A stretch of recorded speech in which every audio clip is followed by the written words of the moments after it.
May tatanong ako sa asawa. Pa, naglibog ko. Mamaya na, mamaya. Naglibog ko. Sugihan man tao. Mantanda to. Bruh. Naglibog ka? Baka na nga.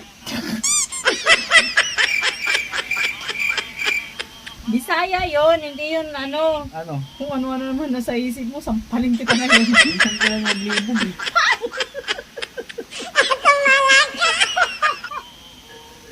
Sige yan. Ano ba yun? Hindi ko rin alam. Nalito ako kasi Ano?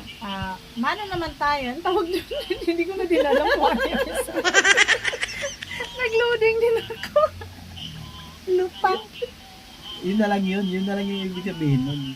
Hindi, Yun, nalilito ako. Masipag naman tayo. Pero bakit hindi naman tayo yumaman? Ganun yun. Ano yun? Naglibog dun? Naglibog. Nalito. Sa Bisaya, naglibog, nalito. Kala ko ano na maligo. Kasi sa Tagalog, naglibog. Iba na.